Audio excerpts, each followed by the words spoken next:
it was kind of empty that way, but there were these huge like crystal column things, and they were massive. They're like our trees. These huge crystal columns. The dirt was different. It smelled different. It was similar to Earth, but not at all like Earth. Welcome to A Flash of Beauty, the podcast, an audio experience dedicated to the further exploration of Bigfoot and the people Bigfoot has revealed itself to. What started with a documentary of eyewitness testimony and expert analysis has now led the film's crew deeper down the path to follow up with those whose lives are forever changed by this cloaked reality. Tune in weekly to join me, your host, Tobe Johnson, and my co-host, Jill Remensnyder, as we go back into the trees to sit down once more with our guest in search of the truth, no matter how strange.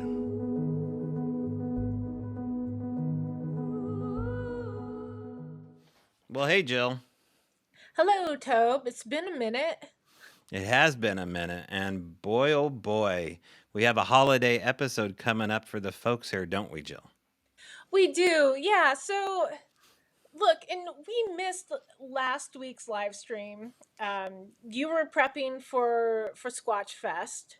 No, what was it? No, Sasquatch Summit, right? They're all kind of blending together at this point. Some Bigfoot event. A Bigfoot event in Ocean Shores over the past weekend. I was down in Astoria, Oregon, filming on a different documentary, not Sasquatch related, and And gallivanting on the East Coast for several days in the blustery wind. There was yeah, also a superstorm. There's been a lot. We had yeah. tornadoes touching down. It's been a crazy week. It's been very active, but we're back. Glad to be home. Of Mhm. course, while we were traveling, we received word that Sonia Zohar had transitioned and graduated to her next big assignment, and her adventure continues. That's So, it. We wrote a little bit about it on social media, and she was never the kind really to rest in peace in life. I imagine she's got a lot of work that she's doing right now beyond. And it was a beautiful, passing. We wrote a little bit about it. She was in the company of friends, really close friends. And so, Sonia, we'll see you around. Never goodbye, but we'll see you around. absolutely, we'll be looking for those synchronicities. So, but she will be missed. So, Yeah. that happened. Um, and Well, let me now, tell you a little bit about Sasquatch Summit, because if yeah, Sonia was with us, I'm sure she would have been one of the speakers there, because right to the very end she was researching, and I had a chance to talk to some people. People were asking about Sonia at this event because they were so touched by the words of the hospice team that were with her. I wasn't with Sonia when during her passing.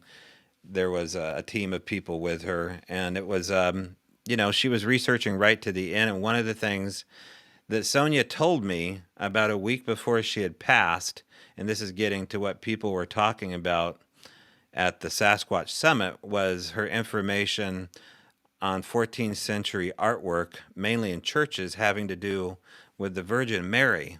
And I said, Sonia, here she is sitting next to me, mano a mano, on her MacBook with, she's on oxygen, still fighting for air, but the air that she had, she wanted to get all this Bigfoot information out. And she had been researching up to the very last minute yeah. on a paper or a presentation having to do with something called Harry Mary. Have you ever heard of Harry Mary? Not, no, I mean, Neither had no. I. I didn't know what to say. She said it with a smile and a snicker because she knew it sounded ridiculous. Nobody that I know has heard of Harry Mary. Um, and so this is pretty bizarre. In some of the churches to this day, including in some of the stained glass and some of the paintings and some of the statues, are images of what appear to be the Virgin Mary that is a redheaded giant. And she Mm, is fully covered in hair from her legs to her head. And oftentimes it's depicted of her hair coming down all around her body, and it is tendrils of red hair covering her entire frame. But sometimes Red hair. red hair, She was a redhead. bright red hair, with cherubim around her and a halo, just like you would see the Virgin Mary, right? Other times you would see her hairy legs depicted in some of the reliefs and stuff, long hairy legs. And there would be cherubim around her, or there'd be other little saints of demure stature.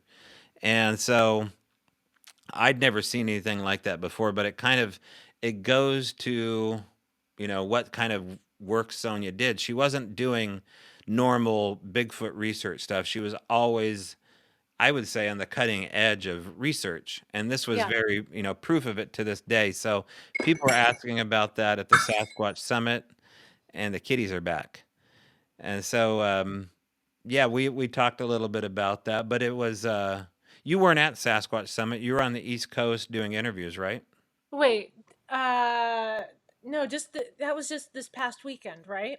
Well, but I mean, as I was going out the door, you were coming back. So there was a lot of crossover. It's not like you Yeah, could have we had hopped just off a got. plane and Oh, came. okay, so let's think about this. So we were on the East Coast, came back last Thursday. We were in Astoria, and then it was that Friday. So last Friday, you were leaving for Ocean Shores. Correct. Let's get our timeline. Let's get our Let's alibis. get our story straight. Yeah, you see. Yeah. Where was I? Yeah, that sounds right. Well, you were doing interviews for A Flash of Beauty 3, right? This is what you were doing. In Astoria? Well, I mean, not only not Astoria, but No. you were going south, Oh, south in southern Oregon. You're on the East Coast. geez. Yeah. Okay. I totally it's. It's all running together. Okay, so you don't know what happened Thursday night. We had a little car accident. So No. we did. Oh Um, no. no, so it's like been kind of like a blur, just kind of dealing with Wait. that. Like Who was driving? Brett was. Oh Um, no. Are you guys no, okay? yeah. Just I'm a little bit sore, but it's been kind of like a weird it kind of threw Oh, off a couple days, but yeah. So no, we were in Astoria, non Sasquatch related. right. But then the day before, or the day after? No, the day after we were on another shoot for A Flash of Beauty 3, which I can't disclose the information, but it was mind blowing, so much to the fact that I think we will be doing a follow up later this week. Okay. But back to the car accident. Is this a total car situation? No, Okay. it's just enough to be an inconvenience and to be Okay. sore. It's more of an incident than an Yeah. accident. It's just I don't know the protocol. I've never been through anything like this, so Okay. I was Well, like, there's other my people neck's supposed to be involved. so Yeah. crunchy, Yeah. so yeah. Okay. So I've been a little bit thrown off. Yeah. I didn't know about that. Okay. Sorry to hear that. And Brett's okay and Mike's Oh okay. yeah. Oh, Okay. Mike wasn't with us, but you want to know what's funny is before this happened, we checked our GPS because there's two ways we could have from Astoria. We could have either gone along the Columbia River and dropped into Portland, then to our home, or we could have gone 101 to 26 and gone, towards Portland. And usually we'd take 26, and our GPS said to take Highway 30 along the river, and we're like, nah, that's weird. And then as we are going through Seaside, GPS was like trying to divert us to a different road that kind of parallels the main road through town. And we're like, well, that's weird. We didn't do it. And then, sure enough, we had our incident. So Oh. we should have been listening to our guides and taken that intuition to heart. We'll be getting into that. Well, as a condolence prize, because I know Brett's more of a fan, and since it's a little bit of blow to your car and your ego here, Brett, I know what it feels like to get in a car accident. I did pick you up a duplicate copy of this Close Encounters of the Furred Kind, Furrd, with a little Sasquatch running across the road. Um, I don't think you'll ever take it off. So next time I see you, I got you an extra small so you can walk into the mall with the other boys. Hey. No, I think a large is good for you. I take a extra large or an XXL, so be proud of yourself. So, anyway, I got this actually from the T-shirt guy that works with Meldrum at Sasquatch Summit. He Oh took it to yeah, of Phenomicon. course. Yeah, and so it's an original design. So one of one, Brett. One of one. Very cool. There was some Very interesting cool. stuff that happened at the Sasquatch Summit regarding my table, right? So I had a booth there. Usually, Brett, Jill, and I all have a booth together. I think we'll have a booth coming up in Longview at the what do they call that one? The Longview Squatch Fest. Watch Fest, yeah. So if you have a chance to come see us there next time in January. But this one was out on the ocean near a place called Ocean Shores. They do it every year. It was sold out. There was a huge storm that came on in right as the tickets were getting sold. So all the the whole town had no access to any electronics. It was either beaver pelts or cash or writing a check. And so to buy a ticket, you had to have one of those three. To Mm-hmm. do any transactions, you had to have one of those three. So it was a little rough till about 9 or 10 o'clock that night. However, I was getting stories since there was some downtime. And one of the crazier stories that I got was in regards to a friend of mine that I hadn't seen in a while, and she does psychometry reading. What do you know what that is, Jill? Yeah, it's when, like, for example, someone says like, "Hold this and tell me what you get," and you start, you. I don't want to say you absorb, but you read the items. Like you see Hmm. people do that with watches or jewelry and stuff. It's like Yeah, reading I didn't know the that this residual gal did energy. that, but I got the sense, I had time to sit there and talk with her about what she'd been up to and what she's a paranormal researcher. She's not much of a Bigfooter. She's interested in the phenomena though, because back in the little town of Port Orchard, where I'd moved from, and I now live in a little town called Agnew, Washington. But Port Orchard had long been told of it being a Bigfoot hotspot of things coming in through the town of Belfair, which is basically the backside of Hood Canal and the Olympic Peninsula. So the weird part is Port Orchard's very close to the main ferry that goes to Seattle, and it's very close to Highway 16, which is by Tacoma. So for Sasquatch to be that close to the city, to most people, yeah, right, whatever. But it happens, and it did happen to us on a couple occasions. But it also happened to this gal I'm talking about right now, and I won't say her name just out of kindness for the fact that I didn't get her permission to. But she was actually our neighbor, and we had no idea when we were living there. And she lived in a pretty nice HOA over by the golf course. It's called McCormick Village. And Aaron was telling me when I first moved in there that McCormick Village would actually get occasional Bigfoot sightings. And, if you can picture like an upscale golf course HOA community and then add Bigfoot running across some of these manicured lawns, that's what was happening there. Well, you know, I don't know. That this seemed kind of odd, but possible. Well, this is exactly what this individual said to me. She said that when she was sitting out on her patio looking at her, I believe her newer Jeep that she had just bought at her carport in her cabin, which she loved, um, she saw a family of Sasquatch phasing in and out of view. So let me grab something here real quick. She actually Ooh. she did a witness drawing of what she had seen, and I don't think she'd mind me showing. Um, And so this is what she saw. If you can see the little family of four there, they Mm-hmm. blinked in and out of existence. Only picture those as Sasquatch more so than little people. They were big, hairy people, and they blinked in and out of existence for her, and it blew her mind. Now, this is someone who's already gifted, like our guest today on our podcast, Tara Harris, who we're going to talk about eventually here.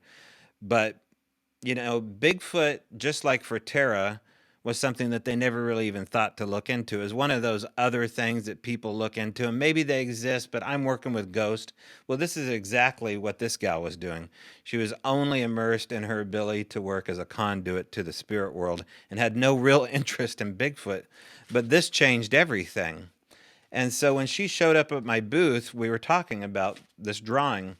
And I said, "Do you do psychometry reading?" Because not every sensitive does. She goes, "Actually, I do." And I gave her that paracord. There came the moment in the Almoon story where a paracord, a piece of plunged army olive drab green paracord, had 12 white cords taken out of the middle of it, which is how they make paracord, 12 cords in one, 12 in one cord, they call it. And they wove together kind of a Native American style braid, or like a pigtail. And I'm establishing that Bigfoot did this. I don't know who did this. All I know is I woke up to this laying beside me between Daryl and I on top of my recorder. So I put this in this woman's hand, and I said, "Can you do a psychometry reading on this?" And she immediately started to shake. And she said, "This is horrible. This is horrible, horrible. This is so sad."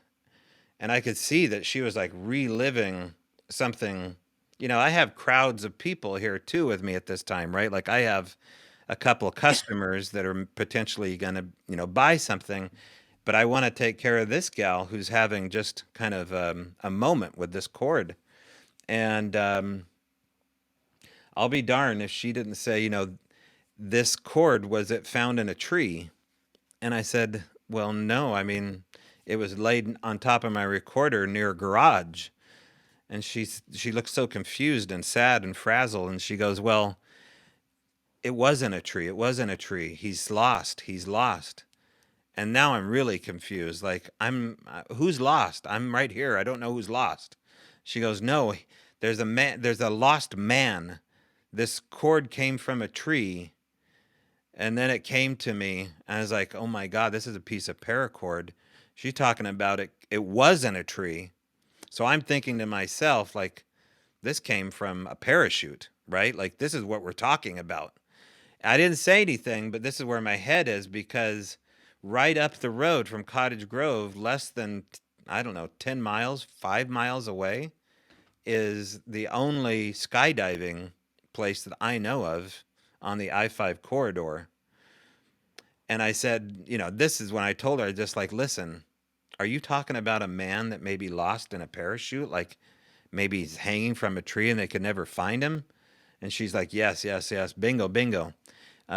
She goes, "That's why it's so sad, is that some man," she goes, "some man with red hair gave you this. Somebody with bright red hair." And sitting next to me was the fingerprint, the oily fingerprint that had the bright red hair laying across it.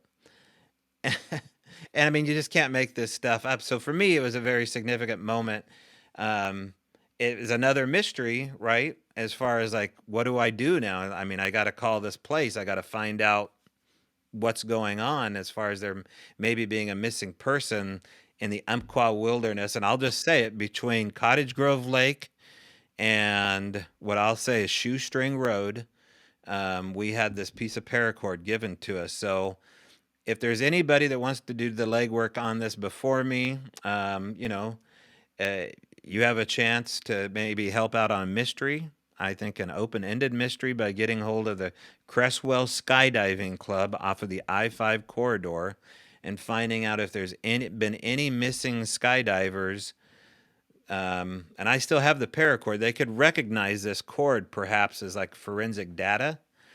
But, this is why I always suggest, Jill, and I'll quit taking up the airway here so much.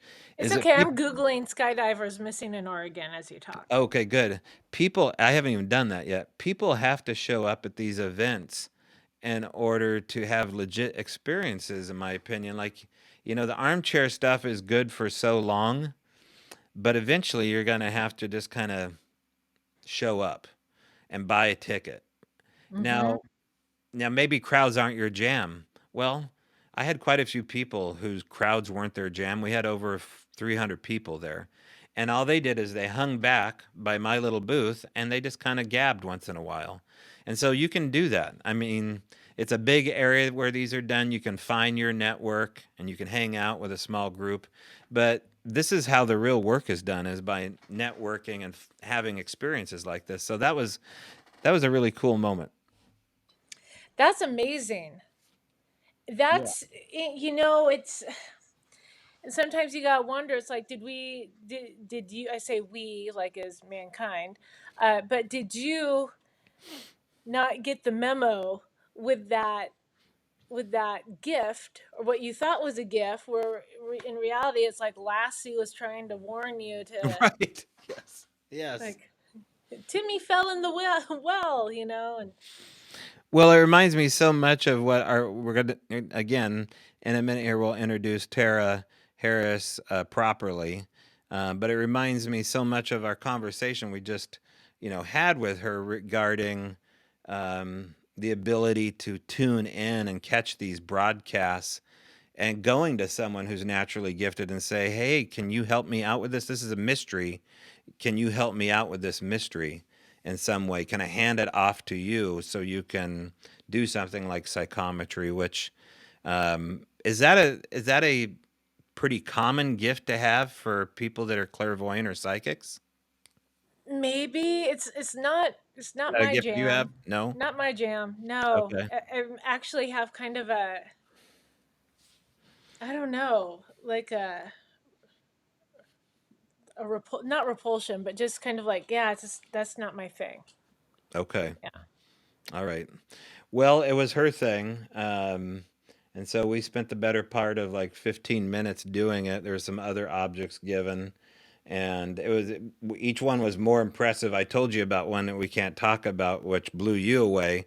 That was why I believe this whole moment with the paracord was this one that we can't talk about, which came first. When Mm-hmm. that one happened, I was like, oh, it's game on. I'm giving you everything I can find here. You know what I mean? Yeah. Yeah. So that Okay. was cool.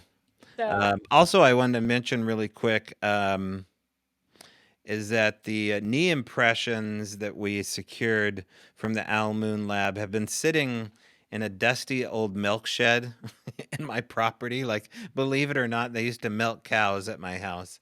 And there's like a crazy little wooden latch where they'd put the metal buckets and the cows were at.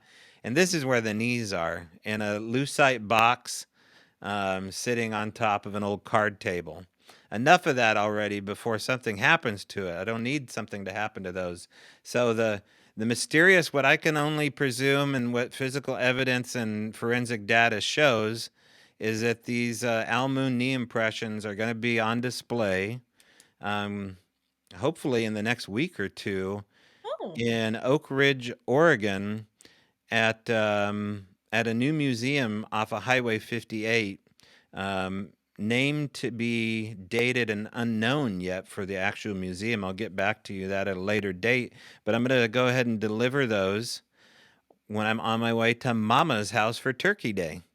nice. Nice. Yeah, and there'll be some Very other good. knickknacks there too for people to look at. Not just my stuff, there'll be a lot of stuff there as well. And we'll talk about what's coming in Oak Ridge at a later date, but there is a conference coming, and there will be you'll be an opportunity to go to this museum and actually experience presentations at the same time other presentations are happening. So it'll be a dual presentation festival happening sometime in mid-August, September. Very good. Yep.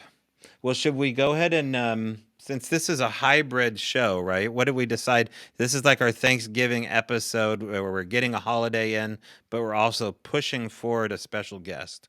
Yeah. So as much as we wanted to do a live stream for Thanksgiving, it was just very complicated, because I like to eat a lot, and that's what I plan on doing all Thursday, from morning until late at night. Uh, but we wanted to do something for our listeners and viewers. But we also, because there's been such a insane response to Tara's interview, we wanted to, so many people have been reaching out, like, more Tara, like, where can we hear more of her? And I was like, well, let's just make it a twofer. And we had her interview come out, and now we're gonna have her follow-up podcast.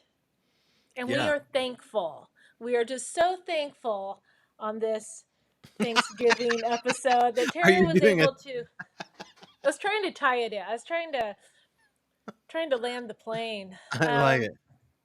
But yeah, because she's in the middle of she's busy. She's a very, very busy woman. So Yeah, she just secured a brand new domicile with her family. We all know what that's like, moving boxes, U-Hauls.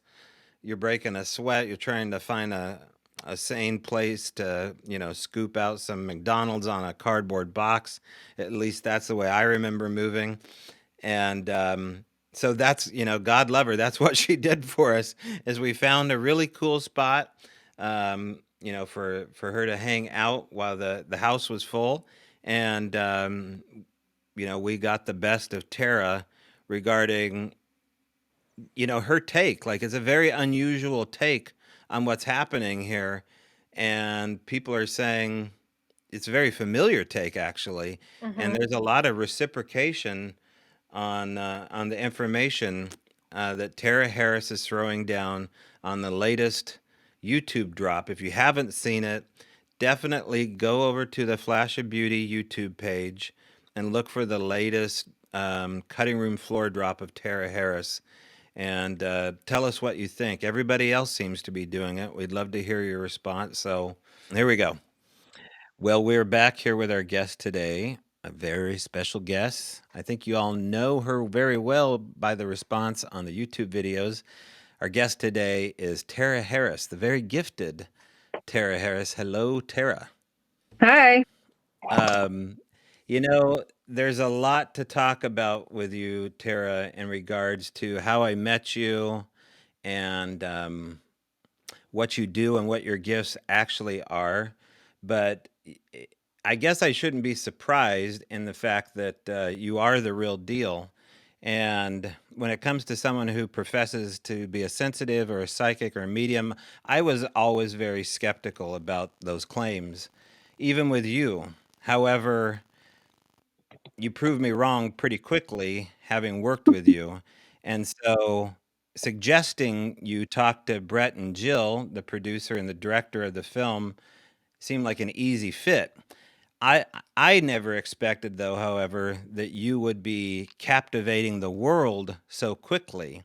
And so what we're doing right now is we're actually pushing this interview up a little bit. This is a special Thanksgiving episode, white meat and dark meat included.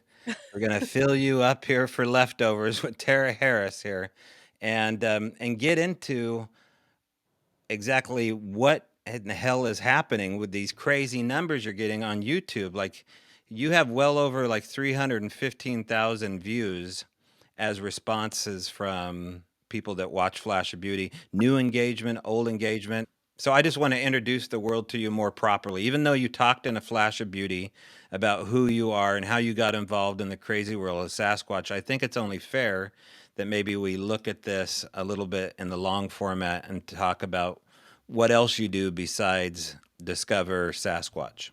Uh, well, it just started out. I guess it started out like it does with a lot of people who have abilities, um, with dreams, which almost everybody you talk to are going to say, they had a dream that came true, or they have a lot of deja vu, or something, something like that. So, it started out with dreams. I was hanging, and really, it's not even dreams, it's astral projection or astral traveling.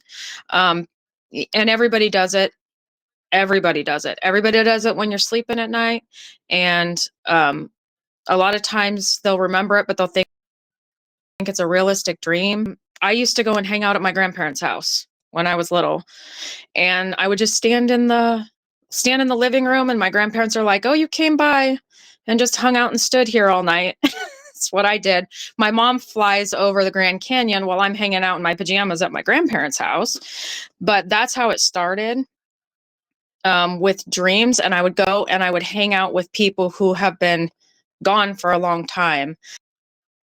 I would hang out with my great grandmother, who I've never met. I was born. And I would hang out with her at the farmhouse that she lived at. And I would remember the whole, it would be like a whole day. And then I'd wake up and I'd feel like I had been at her house all day. And I would explain to my mom, oh, I was with this lady. I call her grandma. And my mom's like, my gosh, that's my grandmother. And that's how it started. And then I put it on, I had a great childhood, but my teenage years were a little difficult. And so I kind of ignored it. And then as I got older, I started having, seeing things and hearing things. And then eventually I realized I could hear other people's loved ones that have crossed. So like somebody's grandma would come through and say, can you please tell them this? But it doesn't come across like audio, like I'm talking to you right now. It's like, I can hear them in my head. I don't know how to explain that really. Sometimes I'll hear them, but most of the time it's just through my head, and they'll say, oh, I need to tell them that. Or like I'll be at the tire store getting tires on my truck, and somebody says, hey, my name's Corey. I need you to tell the girl behind the counter that I didn't do it on purpose. And I'm like, what are you talking about? And then they just keep pushing, like, you need to tell them, you need to tell them. And then I used to just blurt it out, like, hey, there's this guy here named Corey, and he wants you to know that he didn't do it on purpose. And then the girl starts crying, and then I'm like, crap, I didn't mean to do that. And so you kind of have to learn what you can and can't say to people. And so I've toned it down a little bit because even they're so adamant to get their message across. But I also you have to be careful with the living, because a lot of times a lot of people don't believe, but then there's a lot of people that it makes them very, very emotional, to learn how to deal with that and not just blurt. So that took some time because I am very blunt when it comes to things. They want to say something, I want to relay the message, but a lot of people aren't either ready to hear that, or it's not the right time. And so you kind of have to be careful with that. So I kind of went through that phase. and now I just help where I can. If somebody has a message for somebody, a lot of times it's people I don't even know, internet, and literally, like, there'll be a missing person and I'll be like, oh, there's a missing person. And then all of a sudden I see it in my head like a movie. I can see who took them, what their car looks like, where they like where they put them, if they killed them, just have them. And then I tried a few times with law enforcement, but you would be surprised. More times than not, they accuse you of being involved. So I'll try to call and say, hey, this lady's missing. This is the guy that took her. This is the car. This is where you can, are you involved? That's what I usually get. And so I quit doing that just because I get tired of the either wrong and they don't, or, accusing me of being involved because I know more than I should. So that's a little difficult because I would like these people to be found, especially the people who are still alive and are missing. So it would actually be really nice to maybe do something someday with something I'd like to do at some point to try to find missing people. Now, Tara, you also work with animals, right? Like your Oh yeah. background is working as a interdisciplinary communicator with other Mhm. species. Is that correct? Yeah, animals are Can you easy because talk they're a lot about that a easier little bit? to communicate with people. Animals are innocent. They're easy. Their energy is pure.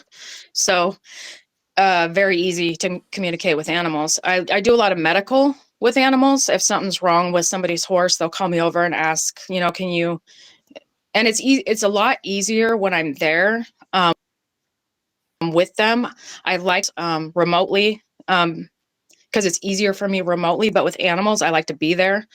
If I can, it's just a lot easier because their energy is just, It's just so much more innocent than human energy, I guess. I don't really know how to explain that. So I do a ton of readings with animals. They're easy to hear. They're easy to communicate with. They're really communicate once they're on the other side. I can see them very, especially my own. And I also, I don't know if you want to know, with horses' energy is different than other animals. It's kind of like elephants or dolphins. You can use horse energy to open portals or close portals. That's how strong their energy is. And I've actually been told there was a really nasty portal at a barn, and these nasty things were coming out of it. And so the other side told me, you need to put your left hand on one horse, put your right hand on the other horse, and they will know what to do. They stood there the whole time. They didn't move a flinch. I mean, they didn't move at all. And all the energy came through those horses, and they shut that portal down like an angel and shut them down real quickly. But I've never seen it go that fast. And so horses are pretty powerful. They have the best energy. So I prefer to read equine myself, horses, because they're just so easy to read. So, because I didn't even know they could do that until they said, you need to go do that. And then, it happened. Their energy can actually heal people. Well, so this is why they're used, right, to work with handicapped people? Mm-hmm. Yeah. The same way dolphins do? This is where the Yeah. connection's coming in? Oh, amazing. Yeah, Mhm. dolphins and elephants they've told me that dolphins and elephants are actually very powerful with their energy as well, like horses are. Mhm. Like dogs and cats have it too, Right. but not like they do. There's something special about them that they can use that energy to do amazing things. When did you start doing specific work with your EVPs? Because one of the things that first impressed me was the quality and the quantity of EVPs that seemed to be attracted to you. And so, just for example, Tara walks into the bar where I'm doing these, little podcasts at a local place called the Axe and Fiddle. And I invite Tara and her team to come in and do some readings, talk to the public there. And as she's walking around, in between the bar, just coming inside, it's a historic building in the little town of Cottage Grove. She's getting A-class in lifetime EVPs on her phone. You've got like a Bluetooth or a headphone in, so you can hear this happening. You're doing constant review work. And these are little children. These are quality EVPs, not like the kind of crap that you hear on, the Discovery Channel or stuff like. These are really good. So when did you notice that, and when did you start leaning into that? Because that's a major part of your work. So when I say they, I mean my guides. They told me that I have to what other people can't hear, not just in my head, but like the EVPs and on that. So that was like, I gotta, gosh, I'm so bad with I time. mean, did you find it It's been like accidentally, 7, Tara? 8 Did it years. did you seek it out, or did it accidentally show up? No, they told I would have Okay. never known because I didn't know. I didn't watch ghost shows, nothing like that. They just said you have to start recording because you're going to get a ton of information if you start recording. And so I started recording. This has to be like 8 years ago or 9 years ago. It's been a while. And so I started recording, and they said you're going to get not only lower frequencies, which are the ghosts, and nasty things, creatures, things from other dimensions, you'll get those. You'll the other side, which I was blown away that I could get, like my loved ones on the other side on audio. And so I started recording, and I mean, I didn't know because I didn't watch other people's stuff or listen to other people's stuff. So I didn't know if what I was getting was good or not until I researched it. I've gotten full on conversations like you and me are having, plain as day. there's no fuzzy sounds, no white noise. It's just full on talking like we are right now. And so I did that, and I've got probably tens of thousands of even conversations, words, because they told me that I had the ability to capture that, because I'm very cynical too. I don't believe everything I'm told or hear or see, like I want proof. And so I've even had my friends or other people record at the same time as me. We've done it many times, and I will get 100 EVPs in 20 minutes, clear as day, and 3 other people in the room get absolutely nothing. They said because I'm the one that's supposed to do it, which sounds silly, but that's what they said. So that's I got interested in it because they told me to do it. And also, I've gotten a ton of information. I've learned a lot just from EVPs, the stuff that I can't get, that they tell me, or things that I may not pick up right away on, because I get a lot of symbolism. It's like a movie that runs through my head sometimes. But when I can hear it, it's so much easier. I've gotten tons of information. I've learned so much just from EVPs, especially like, there's been ghosts. I hate calling them that. They're people, but ghosts. I've been friends with that lived, and I've learned a ton from them before I crossed them over. Like for instance, because everybody asked this, can how does the ghost know my name? I never said my name. They can thoughts or energy. They know what you're thinking. They know everything you're thinking because it's energy. And so I learned that interesting. I was like, oh, well, I guess I don't even have to talk to you out loud. And I would have full-on conversations with ghosts. I still do it because it's easier than going around talking to ghosts and people think I'm talking to myself and I'm nuts, right? I'll just talk to them in my head. It's so much easier. So they can hear what you're thinking. They know your name. They know everything about you because your thoughts are energy. And I learned that from doing EVPs, but I've been doing that for a long time. I haven't ever used it for anything, but except for to learn, but that I think that's the purpose. Oh my gosh. Well, first off, Tara, when we met up with you initially, it was life changing for me because you were the one who kind of like gave me the wake up call that the things I was experiencing is not what is not normal compared to everyone. You know what I Mm-hmm. mean? Like, you're like, so do you see or do you hear? And I was like, what Mm-hmm. do you mean? And you're like, do you hear things that aren't?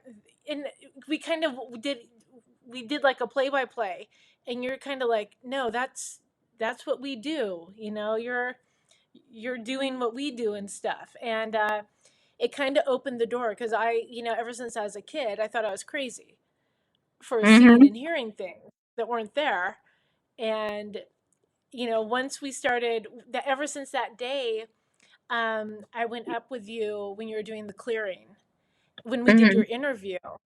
That just kind of kicked the door down and set me on this whole, like, the path started to unfold. So I'm kind of just hanging on every word you're saying because it's so, like, I'll tell you what, there's so many people in the comment section of your interview who feel validation, who've Mm-hmm. gotten the same kind of messages about Aolein, and I'll just say it, the Bigfoot, because that's what people are Yeah, going to identify. Anyone jumping into this conversation right now is like, "Who's Aolein?" exactly.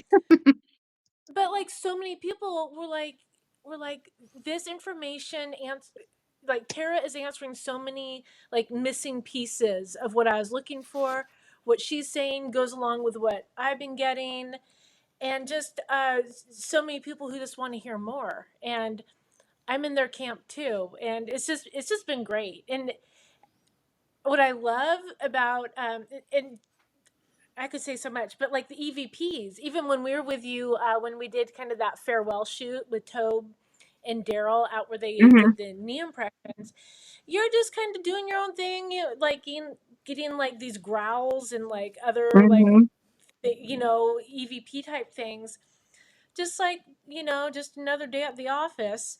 Um, but it is great that you are such a straight shooter and just you just tell it Tell it how it is. There's no BS. Right? That's how you got to do it. Exactly. I totally forgot that you were out, that we had done that footage up there in the Hmm. mountains with her together as a group. So that footage exists somewhere. I'd love to see it one day. Yeah. I remember because Tara dropped her keys and you were like, Yep. oh Mm. crap, where are Oh, they? Yep. And you had to go back and look for them. oh, that's Right. right. There's some videos too that people haven't seen of yours. Some of the strangest videos I've seen happen to be on your phone. And in a similar way, the way we Hmm. describe the layer cake effect with audio devices, you are getting as videos on your phone. One of the more profound ones that people will never see because, from what I understand, it's lost, is this creepy, very familiar Chucky's hand, a little shadow that reaches up from the bottom of your camera and Hmm. starts to wiggle its little black hand into view and then come down. That Yeah. was very familiar to the Al Moon Lab. That's exactly what we had found inside the guest bedroom. I don't know what else that could have been other It's than that freaky identical. little hand. It's identical. The finger shape Totally. is identical. And I'm hoping to Yes. find it now that we've moved and I've got all my stuff that I can unpack. I'm hoping to find it because I Yeah. have it on an SD card. It was on my old phone, but I want to find that and Yeah. get that to you because the fingers are shaped identically. Even the little bend on the pinky finger is Mhm. identical to the hand that you got. It's got to be the same hand. I mean, it's identical. Jill, you will freak out when you see this little tiny Chucky's hand come up out of nowhere, like Mhm. with the glowing sunset in the background, and you see this little black freaky hand come up. If that's your hand, Tara, No, well done. no. So, It scared me because I was filming the moon actually up Yeah. on where the Owl Moon Lab is. Yes, And I yes. was filming and it went right in front of my camera and came down and I had to pull the camera away. I'm like, what? Where did that hand Mm. come from? And it was all bent. The fingers were bent and it was so weird. I knew it wasn't a human hand. And I'm like, oh my God, that's scary. The first thing that came into my mind when that happened was alien. Like literally came in my mind was that's an alien.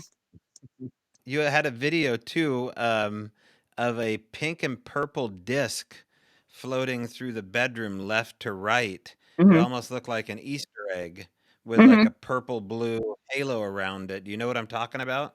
Hmm. Yeah, does that still exist? Yeah, I've got that somewhere. I've got thousands of videos, but I think it's actually on the Okay. same card as that hand. Yeah, I mean, these are both really incredible videos that I would love someone like Brett to take a look at. Um, the point is that you Yeah, have a lot, I'll see. and I don't know Yeah. anybody who has as much as you have. Your stuff kind of crosses all formats. It's not like you're just getting, um, you're talking to your guides. But let's talk a little bit about your guides because that was one of the things that kind of freaked me Mhm. out when you told me that you have guides and that your guides aren't angels necessarily, that Mhm. they're a cross species entity. Describe your guides a little bit to people. Okay, so everybody has a guide, um, sometimes two. People who do our work, like Jill has two, I have two. Um, so they are on the other side, which is home. That's where we come from. That's where we'll go back to. Some people call it heaven, but it's where we came from. We make a contract with them before we incarnate to be our guide. And we have been guides or will be guides at one point for someone else. So we all have I have Inga who's with me all the time and I have Angela who's on the other side who helps me. And they're the ones that pass on the information. I have other people that pass on information, but she's there with me all the time. And then you guys have guides that are, and if you ever get like that, like if you're driving somewhere and you get that, oh, don't go this way, go the other way, that's your guide giving you that information. It's just you have to learn how to hear them better. When you get that high pitched sound in your ear, you'll get a really high pitched ringing or like a buzzing sound in your left, usually in your left ear. Some people get it in the right. A lot of time, most of the time it's in the left. That's your guide trying to talk your issues. Is your guide trying to talk to you? And a lot of times I'll say, I can't understand you. You need to say that differently. So we all have guides. They're with us our whole life from the beginning to the end. We knew them on the other side. We'll know them when we go back. And then we ourselves will probably be guides for other people at some point. Jill, did I cut you off there a second ago? Oh, I was gonna jump the gun. I was just gonna jump the gun. I'll throw this out. Maybe I'm getting ahead of myself, and we can get to it when the time is right. But well, my question is like where you took that photo, because I remember you kind of pointed out where you took the photo where the hand came up. What is the deal with that area? What is why is there so much activity of all sorts in that area? The Um, Almoon lab. so what I've been told is the first thing is that where we go to do our clearings, that's called a sacred space. So I think I talked about that with you guys before. It's a spot where a lot of good can come in, but not a whole lot of bad. There's certain like basically a circle, I guess you could say. The bad can't come in, and it's a place where the natives lived there, and it's very sacred. So if you're going to go do any kind of spiritual work, because there's just energy coming out of the trees, it's all good, and the real bad stuff can't get in there. So you have that up there. Plus, they showed me that there's always been alien activity up there, and there's dimensions, places where other things can come through and it's, from what I can see, it's always like it's the portals or the access or because of the energy, it's always been like that. So it's a very easy spot for all these things to come through, and they're interested in being in that area. I don't necessarily see like a specific reason, like uh the deer are good to eat there, or the soil's good, or like that. It's just the energy there is so strong. They all just kind of Mm. swarm that, like it's just a place where they're at. They go there because of the energy. And I can feel it when I'm up there. I know you guys can feel it too when you're up there. I mean, the energy there, more so than anywhere I've ever been. Yeah, and like I'll even go so far to say that specific spot, like where we did your interview, there Mm-hmm. was definitely a vibe going on there. And Yeah. the last time Brett and I went down there, even Brett was just like, this doesn't, he's like, it just felt sleepy. It felt like everything had gone to bed, like it was dormant. Mhm. And this is going to sound weird, but the best way I can describe it is as we were walking through that bowl area, I felt like a little kid, like playing make believe, like, oh, this is like where where Aolein would walk through, and this is where a Mm-hmm. family would be. You know what I mean? Because it just felt so Mm-hmm. fairy tale like. But I also know we've been there when it's been scary as all Mm-hmm. get out, including after your interview when all of a sudden, as soon as like we cut cameras, we heard that cry. It sounded Mm-hmm. like a baby crying on the other side of the truck. And you, me, and Brittany all whipped our heads and we're like, oh, we have to like go help. And then we're like, wait a minute, there's nothing there. But it definitely felt like something was trying to lure us into the woods Oh for yeah. sure. 100, Mhm. yeah. 100%. There's some nasty stuff up there. Let me give some more credit to you here based upon how much bullshit I thought was at hand when I first met you. It really turned around for me when we went out to Daryl's house and you were in the car and you said someone's smoking a pipe. And we're driving past Daryl's house. Now, we had parked farther down the road and walked back maybe Mm-hmm. 400 yards on the old logging road. And as soon Yep. as we got past Daryl's house, the smell of pipe tobacco came in on us. Pipe tobacco is a very Oh yeah. fragrant aroma. It was one of the things that Daryl and I would have to deal with periodically when we would do our night walks. Now, sometimes it would be pipe tobacco, sometimes it would be cigarette smoke. And it was though someone just started walking around us chain smoking. Yep. But I was just like, there is no way that she smelled pipe tobacco. 200 yards back in the trees driving 55 miles an hour. They're ridiculous.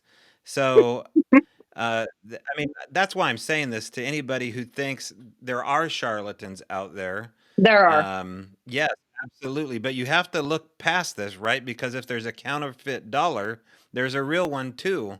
So I just want to give points to you for that. Thank you. I mean, Not that you need it. I've met a few that do it for attention or money or what, and I don't want attention. I don't want. I Mhm. mean, I want money, but I don't do it for money. But Um, I'm not out there for the attention. It makes me nervous, actually. I think I've already told you it makes me a little bit nervous. Well, that's what you want out of somebody, right? Like these are the reactions I would be seeking out in a medium or psychic or a seer, Mhm. is someone who's kind of uncomfortable with the limelight on them. I don't want somebody chasing down and doing selfies and all that stuff. So Right.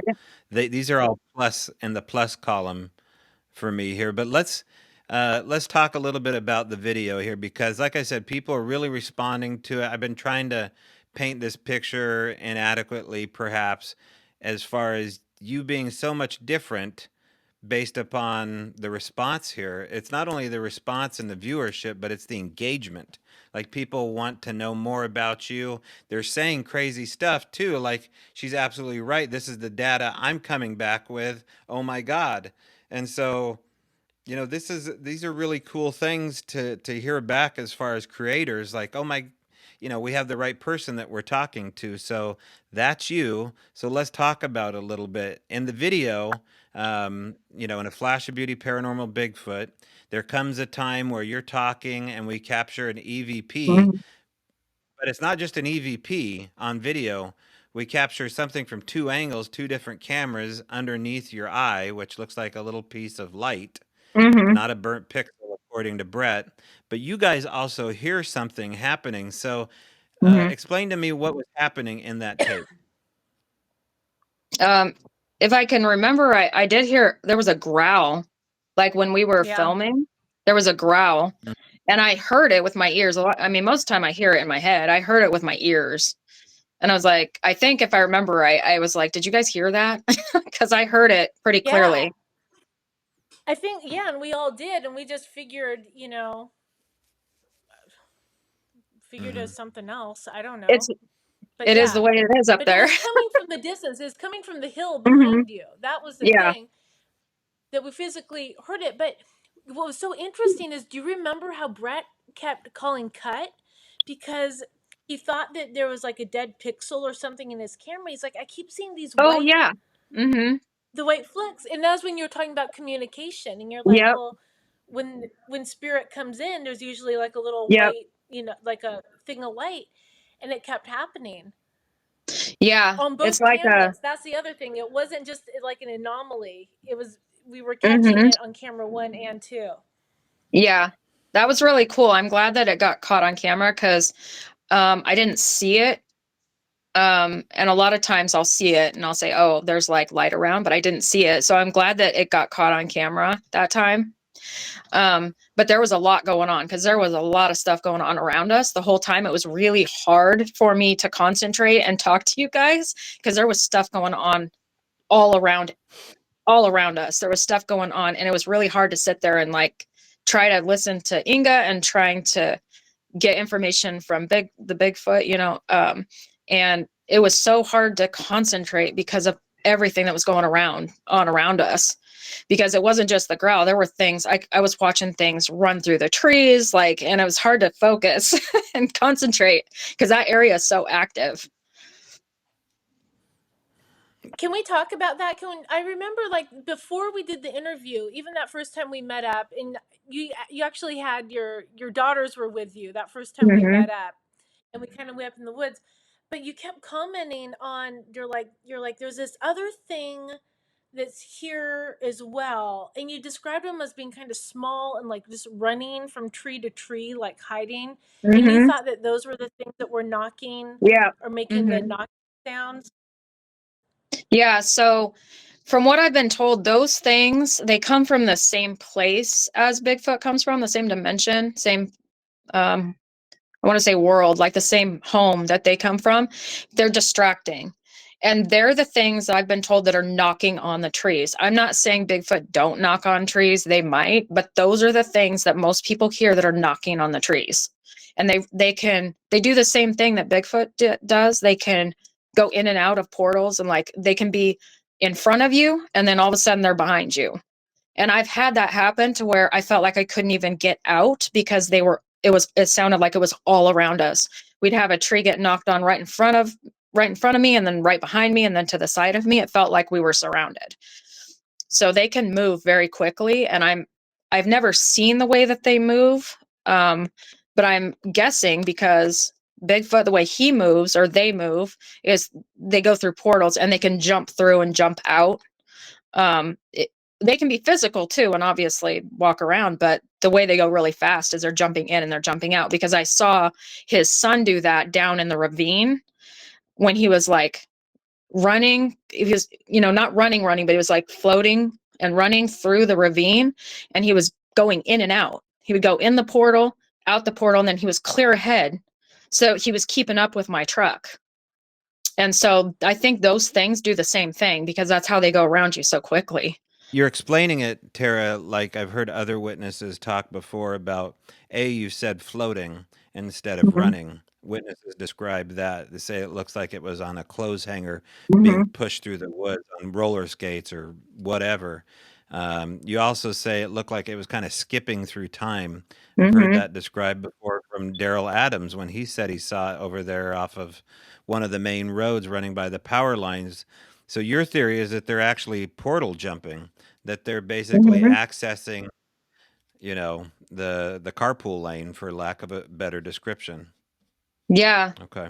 Yeah, and I told you guys about the time that um and I have no idea how to explain this and sound sane explaining it. But I told you guys about the time that I was like, all of a sudden I wasn't in my body anymore and I was in his body, the Yeah. Aolein, the Bigfoot, and running. But when I was in like his body, I was running through. I wasn't jumping portals, running. Like I could feel the grass and the sticks hitting my legs running through that forest and running up that hill and through those trees. And I think he Hmm. did that because he wanted to show me why he's not up there.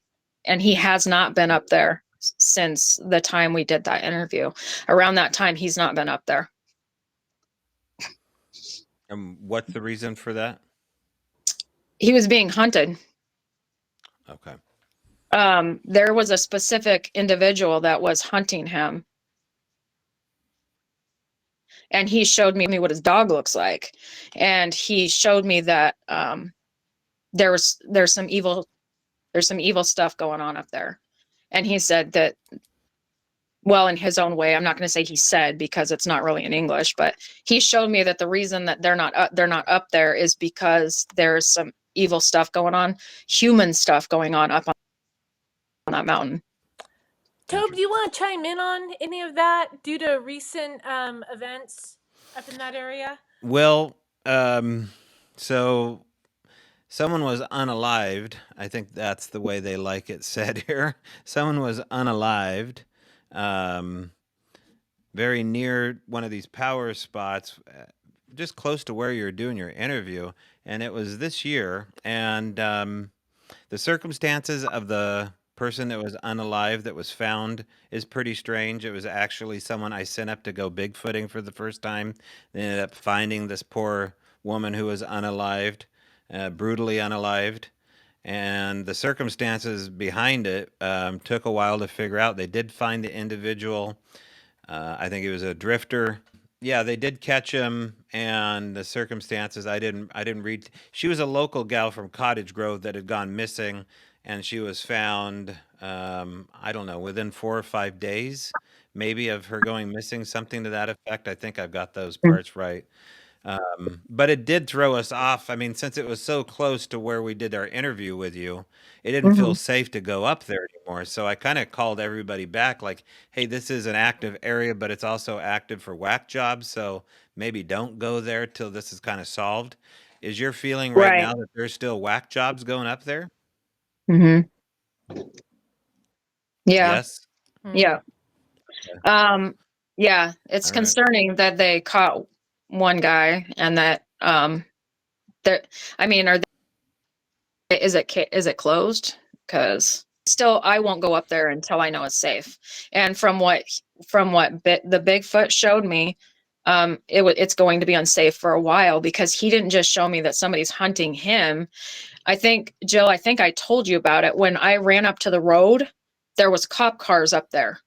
There was cop cars on the road. And I'm like, why are you like in my head, I'm like, why am I seeing cop cars? Because cop cars aren't going to come up here for Bigfoot, right? People hunting Bigfoot. And I just kept going, it's Yeah. dangerous. I kept getting, it's dangerous, it's dangerous. And then I saw an ambulance behind the cop cars, and I'm like, well, this is a people thing. This isn't like somebody's hunting Bigfoot. But he told me that it's both things. There's nasty human things going on up there, and he's not safe up there because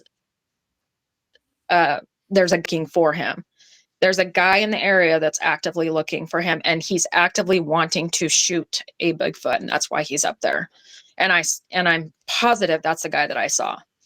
I don't know if he's hurt any humans. I haven't asked, but that's what I Mm. saw. So I have not been up there since that happened to me, other than there just to see where I think Tobe, you told me about somebody had died up there. I didn't even before we even knew about that. It was like a couple days before that I drove up there and then found out Hmm. 2 or 3 days later that had happened, and I'm like, oh Oh yeah, like crap. Brett and Jill drove past the body and they didn't even know it. They were up there about less than a week Yeah, beforehand, we would have That and was, driven right off one of the main by it roads. too, because I went up there the yeah. same time And you did. So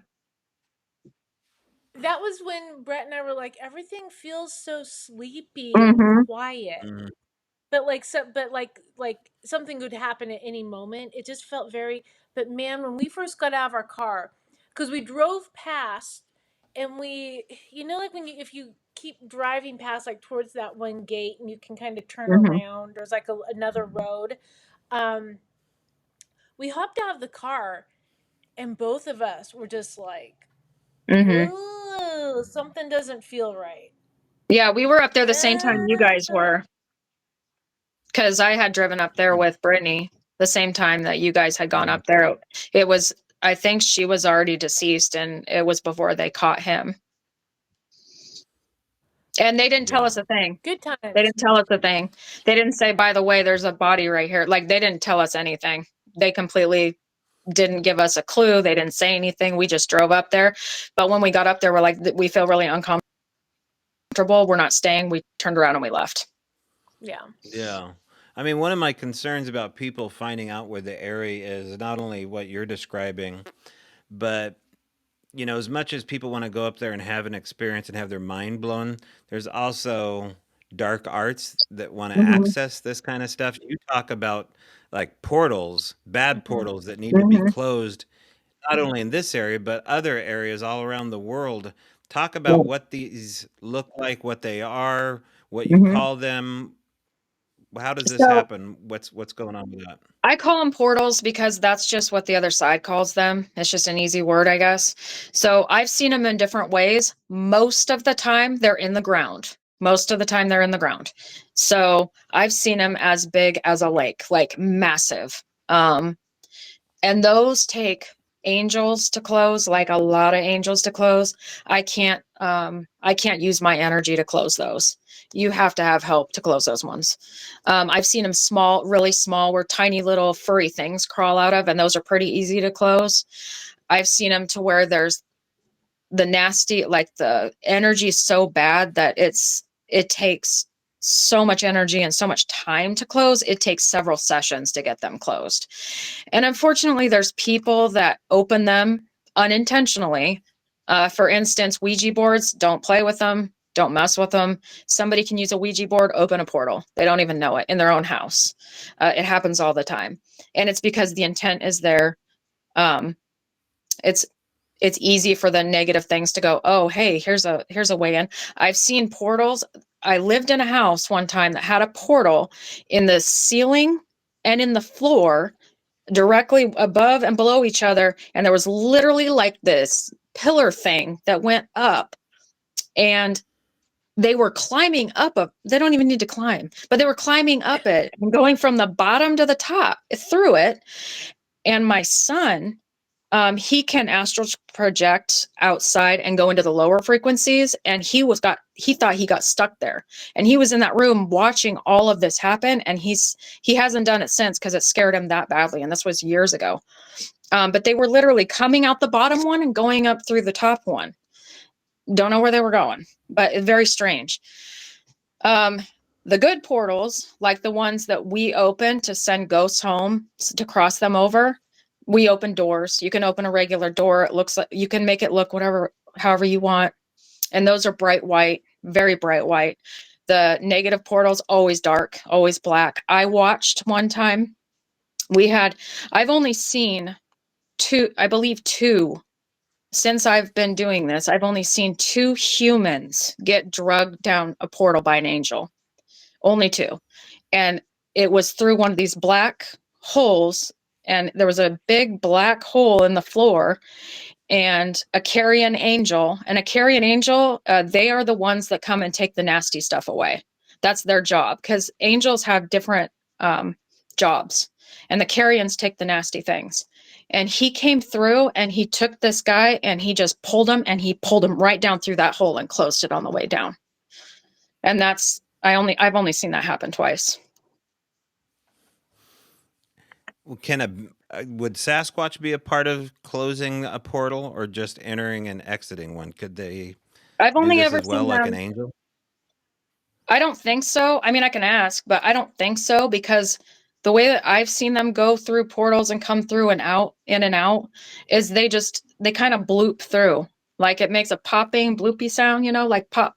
And I see them go through and cut in and out, but I've never seen them open or close one that's like something else, to not where they come from, right? Because most of these portals, these nasty ones, it's not where they come from. I think they're only opening and closing the ones where they go, like their home. Well, I know that there's when you say bloop or poppy sound, that rings a bell for a lot of people. People listening to this, they're going to have a lot of deja vu and aha moments. This is only confirming the video you did. This is going to be a sister companion to the already successful YouTube video that you shot. And so these poppy sounds, car door slams, bangs, wood knock sounds, are these possible entry, closing and exit sounds? Is that what you're Mhm. saying? You Yeah. know, 20 years ago, I'd have been, whatever, you're weird, you're crazy. But, once you experience it and I work with it and I deal with it all the time, it's just normal. It's just normal to me. I can just talk about it like it's normal, and people look at you like you're nuts. When they're working with you, not only the dead, the living, your guides, those that are behind the veil. One of the things I've noticed, we were actually talking about this earlier today in the car, is that sensitives talk really quick. They seem to be aggressively getting this message out. It's not a slow, like me, guy trying to form a thought. You guys seem to be rushing and tripping over your words. Why is that? What's happening there? So I get information different ways. Like I said earlier, like a movie, they'll run a movie through my head, and I have to say it because I'm the go-between. It's not my memories, it's not my information. And I have a memory problem anyway. Like I have, just on a daily basis, I have a memory issue, but when they're giving me information, it's usually very fast. And so I have to say it before it goes away.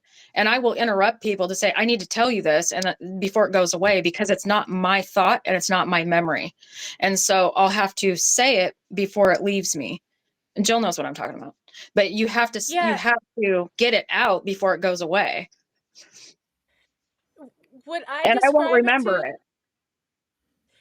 Yeah, it just comes and goes. Would I, Mhm. Tara? Would I describe it as it's like a weird, complicated game of charades, Mhm. especially like not so much just like psychic information, but like in mediumship and stuff. And you're like, I get it. Like you're they're showing you stuff and there's symbols, and you're trying to. Mhm.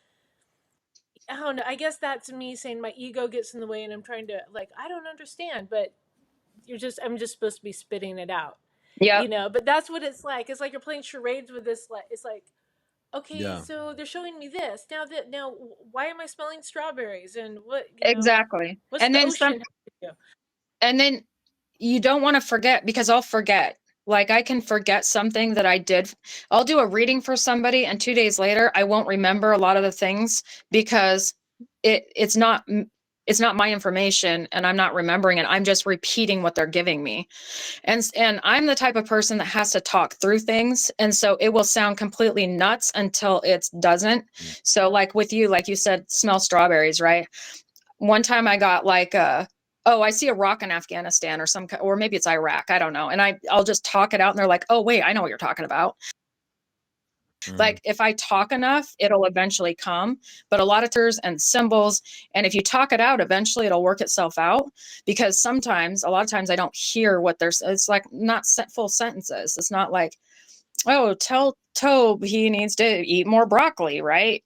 No, it's like I get a picture of a broccoli. Well, what does that mean? I don't know what that, you're showing me broccoli. I don't know what that means. And then if you talk it out, eventually you'll get to the point, because I'm just not one of those mediums that gets like very precise, slow words that I can repeat. It's rather frustrating, actually.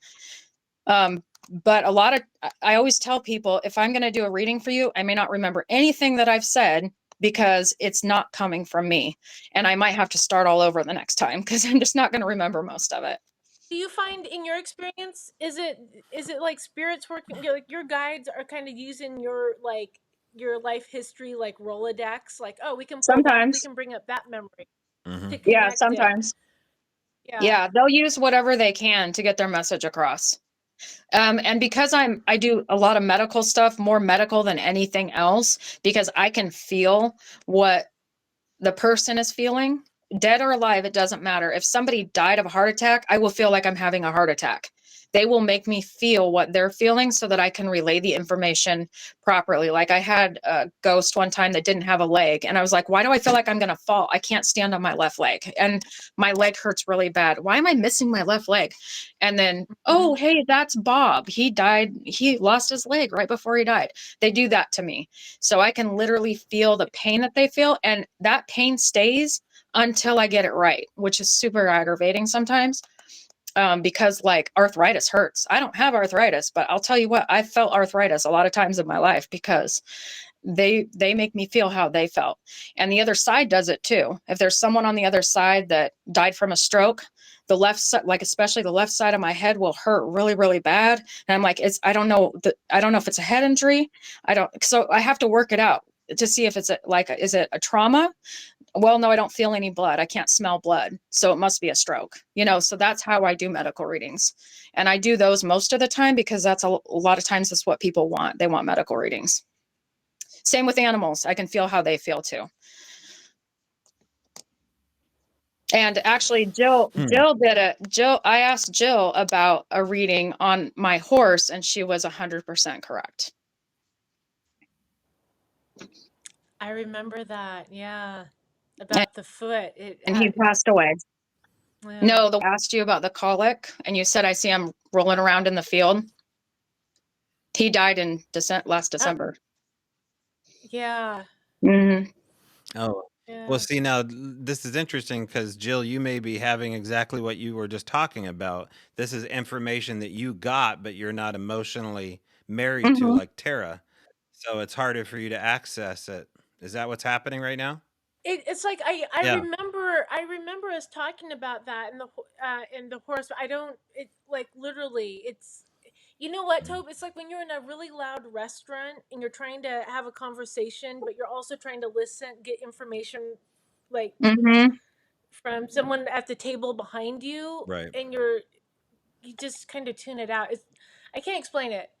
It's like I'll jot down notes when I'm doing a reading just in case it's something like really that seems really important that I should remember or that they'll want to remember, but 9 times out Hmm. of 10 I'm just like, Yep. eh. I don't remember most of the time either. Well, um, let's talk a little bit about the future here with Tara. We talked a little bit about this, and we're going to meet up again in the future with a live crowd here. You guys have asked for it. We're begging Tara to do it with us here. I'm not above begging, and neither is Jill. But what we'd like to do, Tara, if you agree to it, is at your convenience, maybe one or two times. We'll just start out real small and do some live readings for people because that's what they're asking for. Would you be willing to try that out? Yeah, I'm willing to try it out. I'd be Okay. a It'd be newbie something at very it. similar to what we're doing right now. Yeah. Yeah. I mean, we'll work out the details. All you have to do is arrive. And folks, it may be a very spur of the moment, not, regulated, coming up in 2 weeks, be here. It may just be spontaneous. So the way to stay in contact with us, you know how to do it over at bigfootdoc.com or go to the Flash of Beauty YouTube channel. Follow us on Facebook, and we'll keep everybody in check with our live feeds, which we usually do every Thursday. We may be adding to that with Tara. But also, we have our drops that we're doing here with the podcast that come out also every Friday. So we'll let you, get things in order the way you need to do, Tara. The last question I'll have for you is, myself, is what do you think we're dealing with as far as the Sasquatch phenomena in general? I've heard a lot of theories over the last 20 years, but what's your theory as far as, you know, don't just say Sasquatch or Sasquatch. What the hell are they? What are they? Yeah. What more specific? Like, what do you mean? What are they? Like, are they? You mean a different species? Not sure what you mean. Well, are they, it's very rare to have something that is in spirit form and also in physical form. So what classification would we put them? Like I call them a land spirit, but I feel like that doesn't do it justice. Are we talking about something that belongs to in a category that's related to something else? It's not. They're not related to anything else here on Earth at all. They're not. They come from their dimension, their own dimension. They come from somewhere else. They are not from here, and they're not related to anything from here. They're not aliens from outer space. I know a lot of times people will see them at the same time with UFOs, I've heard, or had the same encounters in the same places, but they come from their own home. I've seen their home. It's really pretty. It's kind of barren, but they come from there. They're not from here at all. They come here because they like coming here and they like being here, but they're not a like an earth species at all. Well, describe their home world because you're reminding me of what you said in the video. You talked about crystal Yeah. spires or crystal columns. Tell us more Yeah. about their home world. Barren, what else? So when I say barren, it's like I didn't see any animals. Like if you go into our forest, you hear birds, you see squirrels. I didn't see any of that. I didn't see deer, nothing like that. So it was kind of empty that way, but there were these huge like crystal column things, and they were massive. They're like our trees. These huge crystal columns. The dirt was different. It smelled different. It was similar to Earth, but not at all like Earth in the way that, like, if you were to see that and you would see all those crystal things that go clear up in the air, it's like, what are those for? I don't. I think what they use them for energy. B told me that they use those for energy. I don't know what for, and I should have been more proactive and asked him what do you use them for? Like, you say energy, but what for? And it makes me wonder if they open their portals that way, because when I went through and I saw it, that's like the portal he came through was where all those crystals were. And they have trees, but they don't look like our trees. They're a little bit different, but I didn't see the whole area. It's just the area that he brought me into. And that's all I saw were some weird looking trees that it smelled different. and it was a little bit muggier. And then those crystals are everywhere. They're just everywhere in that area that he showed me. But the sky, I didn't really notice if the sky was any different. It just seemed like our Earth, but just different, I guess. But it seemed very empty, not a lot of animal life at all. And I saw no people. I mean, there's no humans there. There's other creatures there, but not like our animals. But earlier you talked about portals being mainly in the earth. Is it possible that their home is under the earth? Is this in a different timeline, different dimension, different planet? What are we talking about? So the way that I see Middle it, Earth? it's right Yeah. where we are. It's where we are, but just through a door. Okay. So not through the ground like the bad ones or whatever. It's like literally like you could open a door and walk through it, and it's in the same space we're in, except for, it's not below or above us. It's not in the earth, but it's like where we are. It's just in a completely different dimension than what we're in. And there are different dimensions all around us. They just happen to live in that one. And they're one of the few that could come through and be solid here and live here, which is really interesting to me. And I would love to learn more about it. But like I said, I haven't spoke to him since he left the mountain. I haven't seen him for a very long time since he's left. But there's another one that comes through I've been warned about, just so you guys know. Those things that people call the rake, they're white and creepy looking. Have you seen those? I asked about those because I didn't know if they were real or not. And they warned me of those and said they can actually hurt us because they're also physical here. I did have an incident after we had done your interview and that we had like hung out and stuff. I remember seeing how do I even explain this? It's gonna sound crazy. Like shine your eyes, but like something like coming in like white and skeletal, like crawling, like almost like it was sticking to a wall and kind of dropping down and kind of like crawling. And I was like, oh, is that what Tara's talking about? And that's what it felt like to me. Yeah, those things, I did ask the other side about those because I didn't know if they were real or not. Because, you never know. The internet, you don't know what to believe. And I've never seen one myself, so I don't know. And they literally said, run. Don't mess with those. Do not mess with those things. And so I plan on doing more research on it because they are in our area. And I could do a whole nother show on those, what they've told me about that stuff, but they do come from another dimension like Bigfoot does. It's like not in the ground, not whatever, it's just a door that opens that they can open and come through, and they're solid as well. Well, I want to squeeze this in. What about large hybrid dogs like dogmen? Are those out there? Upright dogmen, werewolf looking skinwalker things? Yep. Yep. Yeah. So, people call them skinwalkers, they call them dogmen, they're all kind of the same type of thing, but they are also coming through. And part of the problem is, and I say problem because it's going to get worse, they've told me that the veil is thinning. I think I've told you guys this before. The veil is thinning, and that's why more and more and more of the stuff is coming through, because it's easier for them to get here. And they said that as the veil thins more and more and more people are going to see all these things. That's why so many people are seeing all these things, and for the first time we're seeing more of it. But like the skinwalker, whatever you want to call those things, I know they have different meanings in different cultures, but those type of creatures, more of those are coming through. And unfortunately, we live in an area like the Pacific Northwest. They like it here, and it's easy to come through here. And you're going to get a lot more eyewitness accounts on those things coming, and they're violent. They're not like Bigfoot, that throws rocks at you if they don't want you nearby. They're violent. They'll kill your livestock. They'll chase you, and if they catch you, they're going to hurt you. And I've just recently been asking about them. because of going up to the mountain. I don't want to run into one.